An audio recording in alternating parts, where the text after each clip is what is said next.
Maternal grand parents हैं उनका पूरा ब्लेसिंग्स नहीं। तो क्या आपने कभी इतने अच्छे अंकों की कल्पना की थी? लहरों से डर कर नौका पार नहीं होती, कोशिश करने वालों की कभी हार नहीं होती। किसी ने सही कहा है, it's not because things are difficult that we do not dare, it is because we do not dare that things are difficult. नमस्कार, आज हम सभी के बीच में है बानी चावला। ये हमारे शहर की एक बहुत ही होनहार छात्रा है। इन्होंने अपनी दृष्टिबाधिता को अपने जीवन की सबसे बड़ी शक्ति में बदल दिया। अभी हाल ही में 2025 की 10वीं की परीक्षा में इन्होंने 95.4% मार्क्स लाकर हम सभी का सम्मान बढ़ाया है। इन्होंने कई उपलब्धियां भी हासिल की हैं, जिनके लिए लखनऊ शहर में सभी लोग इन्हें जानते हैं। अपनी पूर्व उपलब्धियों के लिए इन्हें उत्तर प्रदेश गवर्नर श्रीमती आनंदीबेन पटेल और मुख्यमंत्री श्री योगी आदित्यनाथ जी द्वारा भी सम्मानित किया गया है। बानी न सिर्फ विद्या में अपितु संगीत में भी विशेष रुचि रखती है। इसने भजन सम्राट अनूप जलोटा जी के साथ भी लाइव कॉन्सर्ट किया है।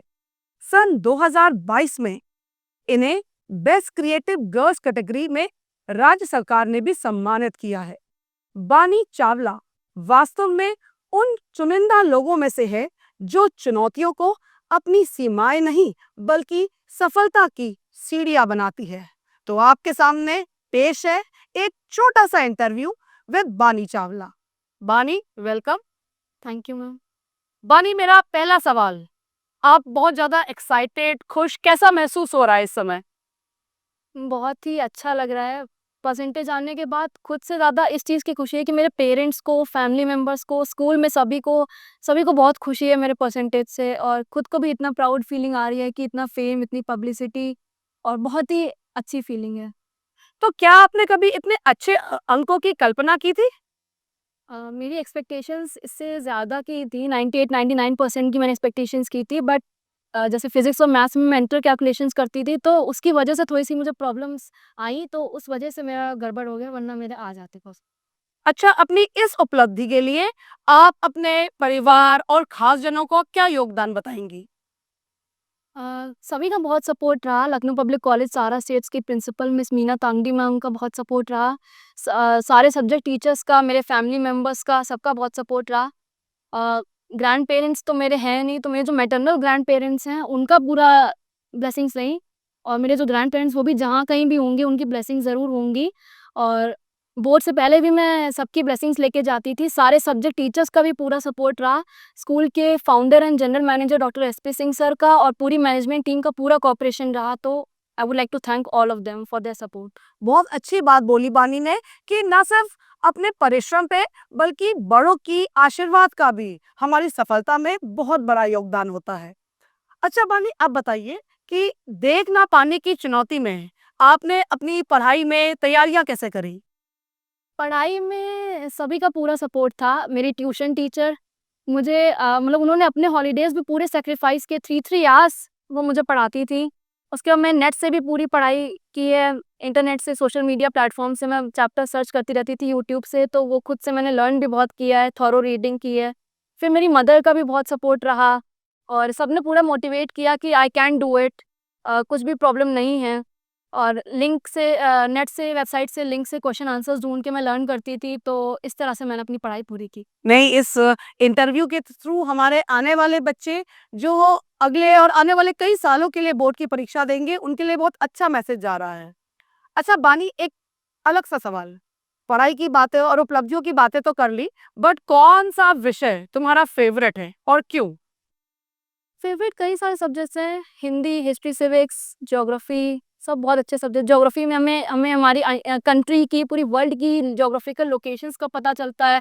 आई कैन इमेजिन कि कहाँ प्लेट्यूज, माउंटेन्स, प्लेन्स, किस तरह का जो beauty of the nature we can imagine through geography. History में जो फ्रीडम फाइटर्स का हमारा जितने भी जो सपोर्ट, हमारी फ्रीडम स्ट्रगल में जिनका सपोर्ट रहा, बहुत ही महान हस्तियों के बारे में जो हम पढ़ते हैं हिस्ट्री में। फिर हिंदी भी मेरा फेवरेट सब्जेक्ट है बिकॉज इट इज़ स्कोरिंग, और हिंदी साहित्य में जिन लोगों का योगदान रहा उनके बारे में हम पढ़ते हैं, तो बहुत अच्छा लगता है। शानदार जवाब। आजकल में जहाँ बच्चे पाश्चात्य सभ्यता और इंग्लिश की होड़ में पीछे पड़े हैं, ये कहना किसी टॉपर बच्चे का कि मुझे हिंदी पसंद है, सही में हम सबका उत्साह और आप सभी के लिए प्रेरणा का स्रोत है। आगे चलते हुए बानी ये बताइए कि एग्जामों के समय आपकी दिनचर्या कैसी रहती थी? कोई समय सारणी आपने बनाई? कैसे तैयारी करी? एग्ज़ाम के समय मेरा डेली रूटीन रहता था, मॉर्निंग में स्कूल जाती थी, स्कूल में मैं पूरी पढ़ाई करती थी, मन लगा के, उसके बाद स्कूल से घर जाना, घर जाके थोड़ा-सा लंच करके रेस्ट करती थी, 2-3 आवर्स का रेस्ट। उसके बाद इवनिंग में अपनी स्टडी स्टार्ट करती थी, जब मम्मी फ्री होती थी तो वो पढ़ा देती थी, नहीं तो मैं इंटरनेट से पढ़ती थी। मेरी सिस्टर का भी पूरा उसमें सपोर्ट रहा, कभी सिस्टर भी पढ़ा देती थी, फादर का भी पूरा रहा, फादर भी पढ़ाते थे। और उसके बाद थोड़ा-सा माइंड रिफ्रेशमेंट, थोड़ा-सा टेलीविज़न शोज़ थोड़ा सुन लिए, एंटरटेनमेंट के शोज़, देन थोड़ा-सा और नॉलेजेबल करंट अफेयर्स देख लिए, तो वर्ल्ड का थोड़ा-सा सराउंडिंग जान ली, तो ये सब। और बाकी रात को मेरा बहुत देर तक मैं पढ़ती थी, चाहे 12 बज जाए, 1 बज जाए, रात तक मैं पढ़ती रहती थी ऑलमोस्ट। मतलब 24 घंटे में से हर 1 मिनट का पूरा इस्तेमाल किया है आपने। यस। ओके। आगे चलते हुए ये बताइए कि परीक्षा की तैयारी में कोई प्रॉब्लम या कोई मुसीबत, मतलब आपने कुछ ऐसा फेस किया, और अगर कोई प्रॉब्लम फेस करी तो उसको आपने कैसे उससे निपटी आप? प्रॉब्लम मैंने मेनली मेंटल कैलकुलेशंस में फेस की, फिज़िक्स और मैथ्स की कैलकुलेशंस जो होती हैं उसमें मैंने फेस किया है। बट उस टाइम को भी मैंने मैनेज कर लिया। म्यूज़िक मेरा सोर्स ऑफ मोटिवेशन रहा है पूरा मेरी जर्नी में।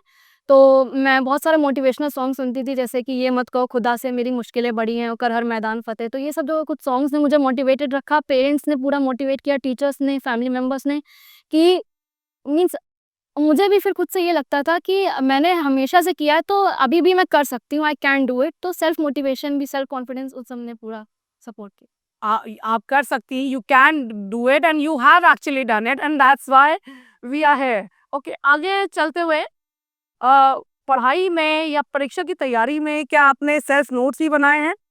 उसके बारे में अगर कुछ आप थोड़ा-सा बताना चाहेंगी? सेल्फ नोट्स चैप्टर बार-बार रीड करने से, रिवाइज़ करने से माइंड में की टर्म्स को मैं फीड कर लेती थी एक तरह से। और उसके बाद बाकी तो वही इंटरनेट से पढ़ती थी। नोट्स स्कूल के टीचर्स ने पूरे नोट्स प्रोवाइड करवाए हैं, तो उनसे भी पढ़ती थी, तो इसी तरह से नोट्स बने हैं। अच्छा, और परीक्षा के दौरान कोई विशेष सुविधा की आवश्यकता लगी आपको? विशेष सुविधा राइटर राइटर प्रोवाइड होता था। एक क्लास छोटी राइटर थी, Riddhima Sharma. She is a very great girl and उसका पूरा सपोर्ट रहा, उसने पूरा कोऑपरेट किया एग्ज़ाम्स के टाइम में। बाकी एक्स्ट्रा टाइम भी मुझे मिलता था, बट उसका मैंने कभी भी यूज़ नहीं किया, उसकी नीड नहीं हुई। अच्छा बानी, ये बताइए कि परीक्षा के समय आपको किसी विशेष आवश्यकता की ज़रूरत हुई, और क्या स्कूल ने आपकी मदद करी और कैसे करी? एग्ज़ाम्स के टाइम में स्कूल ने मेरी पूरी हेल्प की थी। मुझे सेपरेट एग्ज़ामिनेशन हॉल भी मिलता था, और मतलब बाकी बच्चों के हॉल के एडजेसेंट में मेरा एग्ज़ामिनेशन हॉल होता था। और राइटर का पूरा कोऑपरेशन रहा, राइटर प्रोवाइड किया जाता था। एक class junior Riddhima Sharma 9th class की जो राइटर लड़की है, वो मेरी राइटर थी। और उसके बाद पूरा कोऑपरेशन मतलब उसका भी रहा। और एक्स्ट्रा टाइम मुझे मिलता था, पर आवर 30 मिनट्स एक्स्ट्रा मिलता था, बट मैंने इतना अच्छे से सब कुछ प्रिपेयर कर लिया था, तो मुझे उसकी कोई नीड नहीं हुई। क्या बात, क्या बात! अच्छा ये बताइए कि अपनी सफलता का श्रेय आप किसको देना चाहेंगी? मैं अपनी सफलता का श्रेय सबसे पहले तो भगवान को दूँगी। उन उन उन वो अगर शक्ति नहीं देते तो शायद ये ना हो पाता। उसके बाद मेरी मदर को मैं स्पेशल थैंक्स करूँगी, मेरे पेरेंट्स को, फैमिली मेंबर्स को, ग्रैंड पेरेंट्स को, और स्कूल के सभी टीचर्स, प्रिंसिपल मैम, पूरी management team, writer, tuition teacher, सभी का बहुत थैंक्स करूँगी। सबने पूरा कोऑपरेट किया और इन सब के बिना ये पॉसिबल नहीं था। नहीं, ये बात तो सही बोली कि इन सब फैक्टर्स के बिना ये पॉसिबल नहीं था, बट बानी, मतलब हैट्स ऑफ है आपके हार्ड वर्क को, क्योंकि ये सारे फैक्टर्स तभी जुड़ते हैं कि जब जो मेन मशीनरी है वो एक्टिवली काम कर रही है। और मैं अपने दर्शकों से कहना चाहूँगी कि जवाब देते हुए हमारी बानी हमारे बीच मुस्कुराते हुए अपने उन पलों को भी बीच-बीच में याद कर रही हैं। अच्छा, आप अपनी प्रेरणा का स्रोत किसे मानते हैं? और वो क्या चीज़ है जो आपको लगातार निरंतर आगे बढ़ने के लिए प्रेरित करता है? मेरे फैमिली मेंबर्स, मेरे टीचर्स, ये सभी मेरे इंस्पिरेशंस हैं और म्यूज़िक म्यूज़िक मुझे आगे बढ़ने में बहुत हेल्प करता है। मैं जब भी कभी बहुत डिमोटिवेटेड खुद को फ़ील करती हूँ या बहुत ही ऐसा लगता है जैसे कि अब होपलेस टाइप फ़ील करती हूँ जब भी खुद को, तो म्यूज़िक सुनती हूँ और पेरेंट्स से बात करती हूँ, अपने एल्डर्स से बात करती हूँ, टीचर्स से, सभी से बात करती हूँ, तो एक बहुत ही मोटिवेशन मिलती है और एक स्ट्रेंथ मिलती है। अच्छा, और आगे भविष्य में आपकी क्या योजना है? आप क्या बनना चाहती हैं? कौन से आगे पर्टिकुलर विषयों को आप आगे लेके जाना चाहती हैं? भविष्य में मुझे सिविल सर्विसेज़ की प्रिपरेशन करनी है, जिसके लिए मैंने प्रिपरेशंस अभी से ही थोड़ी बहुत स्टार्ट कर दी हैं। करंट अफ़ेयर्स से अपडेटेड रहती हूँ, न्यूज़पेपर्स, एडिटोरियल्स और मैगज़ीन्स भी बीच-बीच में रीड करती रहती हूँ और आईएएस ऑफ़िसर बनने का एक प्लान है और आत्मनिर्भर भारत में अपना एक योगदान देने का प्लान है। वाह! जवाब बहुत अच्छा है, इंशाअल्लाह आप बनेंगी। अच्छा, आगे चलते हुए अ, आप उन बच्चों के लिए या उन छात्रों के लिए क्या लेसन या अपना एक्सपीरियंस शेयर करना चाहेंगी जो इसी परिस्थिति से गुजर रहे हैं या किसी न किसी कारणवश उनकी विद्या, उनका पठन-पाठन सही से नहीं चल पा रहा है। ऐसी किसी अगर वो हैंडीकैप से वो फेस कर रहे हैं, तो उनके ऐसे बच्चों के लिए आपका क्या संदेश है? ऐसे बच्चों को मेरा यही मैसेज है कि आप अपनी वीकनेस को आइडेंटिफ़ाई करिए और उन्हें अपनी स्ट्रेंथ बनाइए and you can do it. बस एक ये फीलिंग आपको रखनी चाहिए कि you can and you have to do it और इन उनके उन बच्चों के पेरेंट्स से भी मैं ये कहना चाहूँगी कि वो इनके टैलेंट को आइडेंटिफ़ाई करें और उन्हें आगे बढ़ाने में हेल्प करें और क्योंकि मैंने भी कई ऐसे केसेस सुने हैं, मेरे नोन में कई एक फैमिली है मतलब उनके 2 बच्चे हैं, तो उनका भी ऐसे ही सिचुएशन है सेम। तो उनकी जो मदर थी उन्होंने स्टार्टिंग में ही लीव कर दिया उन्हें और जो है वो उनके ग्रैंड-पेरेंट्स उन्हें ऐसे ही बिठा देते हैं मोबाइल फ़ोन दे कर के and they keep on sitting, they don't do any kind of work. तो हम लोग भी जैसे कर सकते हैं सब कुछ, तो हमें पूरी ट्रेनिंग मिलनी चाहिए। जैसे कुकिंग भी कर सकते हैं और जैसे सब काम करते हैं वैसे ही हम घर का काम सब चीज़ हम कर सकते हैं, तो we should get the training and ऐसे लोगों को ट्रेनिंग प्रोवाइड करवानी चाहिए, यही मेरा एक मैसेज है। अच्छा, मैंने आपकी मार्कशीट भी देखी, तो मुझे आपके साइंस में भी बहुत अच्छे मार्क्स हैं। तो एज़ सच आईएएस ऑफ़िसर तो आप किसी भी फ़ील्ड से बन सकते हैं। तो मेरा मेन ये है कि ह्यूमैनिटीज़ ही क्यों? साइंस क्यों नहीं? जैसे आजकल सब लोग साइंस के पीछे भाग रहे हैं, तो साइंस ही क्यों पर्टिकुलरली? साइंस बिकॉज़ 11th-12th में साइंस बहुत कॉम्प्लेक्स हो जाती है, जैसे फिगरेटिव क्वेश्चंस भी रहते हैं, डायग्रामेटिक और ये 10th में थोड़ी-सी प्रॉब्लम ये क्रिएट भी हुई थी कि एग्ज़ेम्प्टेड क्वेश्चंस की प्रॉब्लम थोड़ी-सी आई थी। तो 11th-12th में साइंस से थोड़ा और ये स्कोप भी नहीं है बिकॉज़ साइंस मेनली वो लोग लेते हैं जिन्हें इंजीनियरिंग या वो सब फील्ड में जाना होता है। तो और 11th-12th की साइंस होती भी बहुत कॉम्प्लेक्स टाइप है, फिगरेटिव ज़्यादा होता है, तो इसलिए और ह्यूमैनिटीज़ में मेरे सब्जेक्ट्स इंटरेस्टिंग भी हैं, जैसे history, geography, economics, English, Hindi and all. तो थ्योरेटिकल भी है, तो वो थोड़ा-सा ईज़ी पड़ेगा इसलिए ह्यूमैनिटीज़। अच्छा, और आप किताबें पढ़ती हैं? Yes ma'am. अच्छा, तो कौन से पर्टिकुलर विषयों पे मतलब विद पढ़ाई नहीं, उसके अलावा कौन-सी पुस्तकें पढ़ने का आपको शौक है? मुझे ऑटोबायोग्राफ़ीज़ पढ़ना बहुत पसंद है, इंस्पिरेशनल जो बुक्स होती हैं वो पढ़ना मुझे बहुत अच्छा लगता है। जैसे एक बुक है the story of my life by Helen Keller जिसमें उनकी पूरी लाइफ़ के बारे में है, कि उनको तो डबल डिसेबिलिटी की प्रॉब्लम थी। शी वाज़ मतलब उनको डेफनेस का भी प्रॉब्लम था और उनको आईसाइट का भी प्रॉब्लम था। तो वो उनकी बुक मुझे बहुत इंस्पायर करती है and she became a lecturer also. तो डबल डिसेबिलिटी होने के बाद जब वो इतना कर सकती हैं तो I can do it. So और दूसरी book the Wings of Fire by doctor APJ Abdul Kalam उसमें भी उनकी पूरी लाइफ के बारे में है कि he was also from a poor family and he began selling newspapers since his childhood only and तो उनको भी क्लास में जैसे क्लास के बाहर उन्हें बिठाया जाता था, जैसे उनकी बायोग्राफी में मैंने पढ़ा है।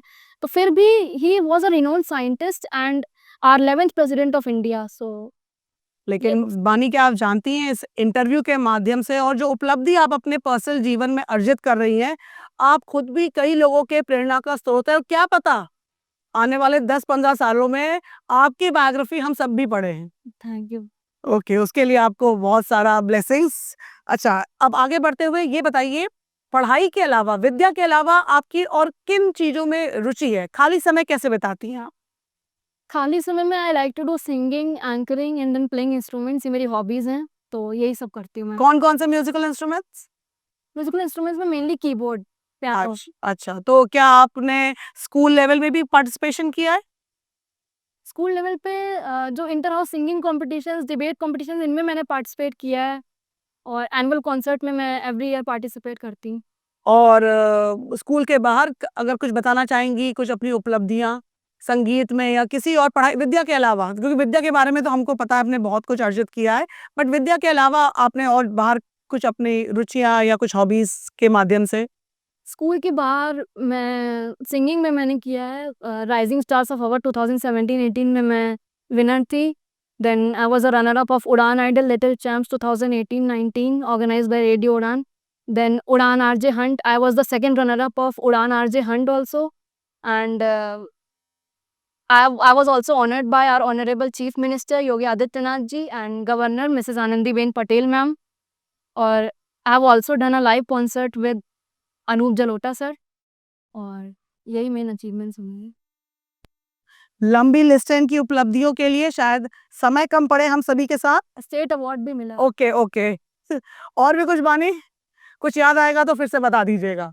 अच्छा, आगे चलते हुए, क्योंकि इस पॉडकास्ट के थ्रू हमें ये मंच मिला है, आप क्या संदेश देना चाहेंगी बच्चों को और उनके माता पिता के लिए भी? पेरेंट्स को और बच्चों को ये संदेश है कि आप लोग हार्ड वर्क करते रहिए। Hard work is the key to success और हार्ड वर्क कभी भी वेस्ट नहीं जाता है। और पेरेंट्स से मेरा ये मैसेज है कि आप लोग बच्चों को मोटिवेट करते रहिए आगे बढ़ने के लिए और कभी भी अपने ड्रीम्स का प्रेशर उन पे मत क्रिएट करिए।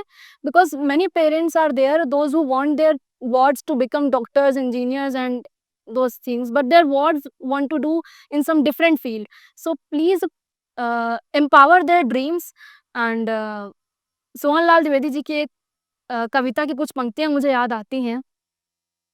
लहरों से डर कर नौका पार नहीं होती, कोशिश करने वालों की कभी हार नहीं होती। नन्ही चींटी जब दाना लेकर चलती है, चढ़ती दीवारों पर 100 बार फिसलती है। मन का विश्वास रंगों में साहस भरता है, चढ़कर गिरना गिर कर चढ़ना ना अखरता है। आखिर उसकी मेहनत बेकार नहीं होती, कोशिश करने वालों की कभी कभी हार हार नहीं नहीं होती। होती। बहुत खूब। असफलता एक चुनौती है, उसे स्वीकार करो। असफलता एक चुनौती है, उसे स्वीकार करो। क्या कमी रह गई देखो और सुधार करो। जब तक ना सफल हो नींद चैन को त्यागो तुम, संघर्ष का मैदान छोड़कर मत भागो तुम। कुछ किए बिना ही जय जयकार नहीं होती, कुछ किए बिना ही जय जयकार नहीं होती, कोशिश करने वालों की कभी हार नहीं होती। बहुत खूब बोली आप। यहाँ पे मैं एक चीज़ बोलना चाहूँगी कि आज भी हमारे लखनऊ जैसे शहर में कई ऐसे माता-पिता हैं जो अ, विषयों को थोपते हैं अपने बच्चों पर, खासकर डॉक्टर, इंजीनियर्स बनने के लिए। तो ज़रूरत है कि बानी जैसे बच्चों से हम प्रेरणा लें और इस कुएँ के बाहर देखें, क्योंकि ज़िंदगी इस शहर के बाहर भी है। क्योंकि हमने कई बार पढ़ा है अखबारों में और सोर्सेस के थ्रू कि बड़े-बड़े महानगरों में साइंस और डॉक्टर्स और इंजीनियर से ज़्यादा लोग ह्यूमैनिटीज़ हो गया, कॉमर्स हो गया, मास कॉम हो गया, ऐसे सब्जेक्ट्स को वो चुनना पसंद करते हैं जिसमें बच्चे ज़्यादा कंफर्टेबल है अपने भविष्य बनाने में। तो इस पॉडकास्ट के माध्यम से मेरी रिक्वेस्ट उन सभी पेरेंट्स के लिए है कि अपने बच्चों पे दबाव नहीं डालें, क्योंकि अगर आप बच्चों पे दबाव डालेंगे और आपके बच्चे ने जैसे-तैसे कर भी लिया, तो 10 साल बाद वो बच्चा अगर उतना खुश नहीं हुआ अपने जॉब में या उतना उपलब्धि नहीं प्राप्त कर पाएगा, तो वो शायद खुद को और आपको ही कोसेगा। सो एक बेहतर और अच्छे भविष्य के लिए अपने बच्चों के इंटरेस्ट पे ध्यान दीजिए और उनके साथ थोड़ा अधिक समय भी व्यतीत करिए।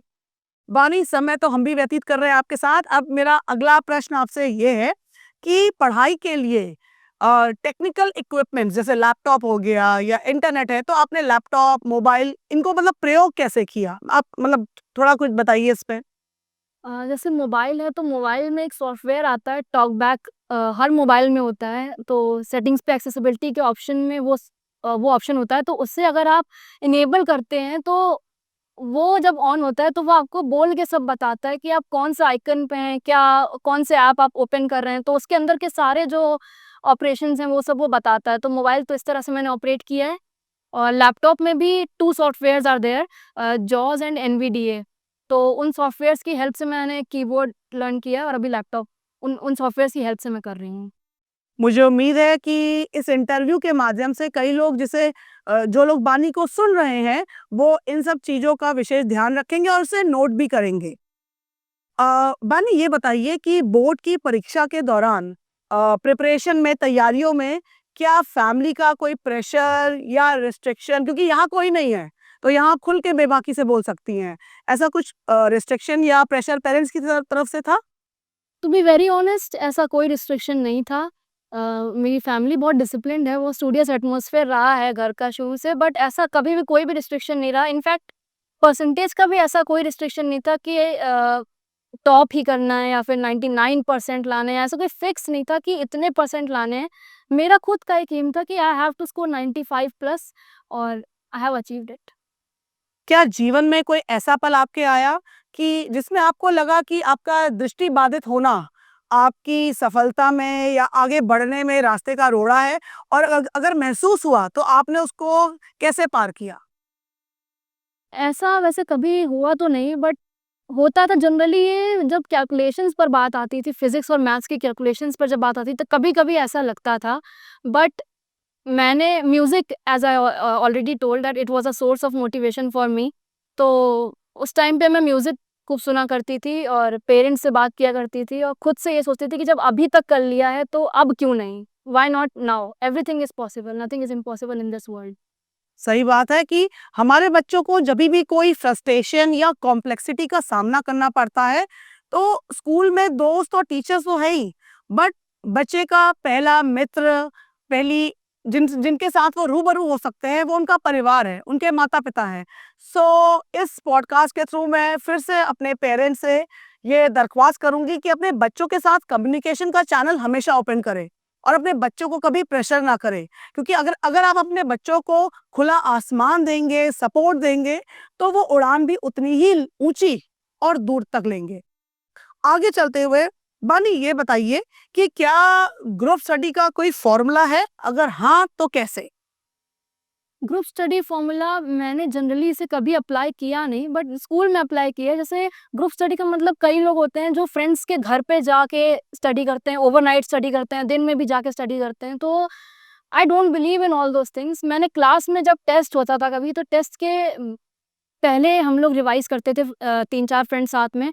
जो जितना मैं प्रिपेयर करती थी, जितना वो लोग प्रिपेयर करते थे, we used to ask questions to each other before the test. तो in this way I have applied the group study formula. उन कुछ चुनिंदा दोस्तों के नाम लेना चाहेंगी इन पॉडकास्ट के माध्यम से? अ, हैं तो बहुत सारे, क्लास की सारी गर्ल्स, सारे गर्ल्स सबका बहुत सपोर्ट रहा है। चलिए, क्लास की सारी गर्ल्स के लिए a big round of applause. बानी, इंटरव्यू के अंत की ओर हम चल रहे हैं। अब मैं आपसे ये जानना चाहूँगी कि अपनी इस सफलता में आपको किसी गैर सरकारी संस्था से मदद मिली, और उसका कृपया नाम बताइए और किस हद तक उन्होंने आपको सपोर्ट किया है? मैं एक एनजीओ से एसोसिएटेड हूँ, national association for the blinds, जो कि बहुत ही पुरानी ऑर्गेनाइजेशन है, जो हर तरह की डिसेबिलिटी वाले लोगों के लिए काम करती है और ऑल ओवर इंडिया में इसकी ब्रांचेज़ हैं, मुंबई, दिल्ली और यहाँ पे लखनऊ में इंदिरा नगर वाली ब्रांच। तो और इसकी president Amita Dubey ma'am, all the staff including Smriti ma'am, Shashi ma'am and Ritesh sir, सबने पूरा सपोर्ट किया है। स्टार्टिंग से ही मेरे पेरेंट्स को इतना मोटिवेट किया है कि ऐसी सिचुएशंस को कैसे टैकल करते हैं। और मैं ये रिकमेंड भी करना चाहूँगी कि अगर आपकी कम्युनिटी में या आपके नोन में या कोई भी ऐसा पर्सन है जिन्हें किसी भी तरह की कोई डिसेबिलिटी है, तो वो इस एनजीओ में अपना रजिस्ट्रेशन करवा सकते हैं। वैसे फ्री एनजीओ है ये और हर तरह की डिसेबिलिटी वालों के लिए काम करती है, तो they will definitely help you all. बहुत खूब बानी। अ, इस इंटरव्यू के माध्यम से आज हमने जीवन के कई बिंदुओं को छुआ है, क्योंकि हमने देखा है कि कई लोग अपनी छोटी-छोटी कमियां या छोटे-छोटे फेलियर से घबरा जाते हैं। तो उन लोगों के लिए, ना सिर्फ बच्चों के लिए बल्कि बड़ों के लिए भी, बानी चावला एक ऐसा एग्जाम्पल है, एक ऐसा उदाहरण है जिससे हम ये सभी सीख सकते हैं कि कैसे इन चैलेंजेस को फेस करते हुए हम जीवन में निरंतर उन्नति के पथ पर आगे चलें। तो बानी, इंटरव्यू के लिए बहुत-बहुत थैंक यू। बट खत्म करने से पहले कुछ चंद लाइनें हमारे दर्शकों के लिए। मैं एक शेर अर्ज करना चाहूंगी। मंजिल उन्हीं को मिलती है जिनके सपनों में जान होती है। मंजिल उन्हीं को मिलती है जिनके सपनों में जान होती है। पंखों से कुछ नहीं होता, हौसलों से उड़ान होती है। बहुत खूब, वाह वाह, क्या बोला इन्होंने। अब मैं भी अपनी वाणी को विराम देती हूँ और मैं उम्मीद करती हूँ कि जितनी खुशी और जितनी इंस्पायर्ड मैं बानी से मिलके हो रही हूँ, उतना ही इंस्पायर्ड हमारा पूरा दर्शक समाज होगा। और इंटरव्यू और इस पॉडकास्ट को ख़त्म करने से पहले मैं भी कुछ चंद लाइनें, क्योंकि बानी से मैं बहुत इंस्पायर हो गई हूँ, तो कुछ चंद लाइनें मैं भी पेश करना चाहूँगी। इसके रचयिता हैं श्री शुभम श्याम। उन्होंने कुछ ऐसा कहा है कि जीवन में इंस्पिरेशन के लिए हर एक संकट का हल होगा, वो आज नहीं तो कल होगा। हर एक संकट का हल होगा, वह आज नहीं तो कल होगा। लोहा जितना तपता है, उतनी ही ताकत भरता है।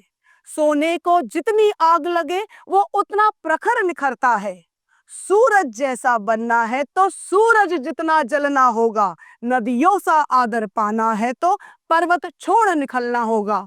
और हम आदम के बच्चे हैं, क्यों सोचे राह सरल होगा। हर एक संकट का हल होगा, वो आज नहीं तो कल होगा। वो आज नहीं तो कल होगा। नमस्कार।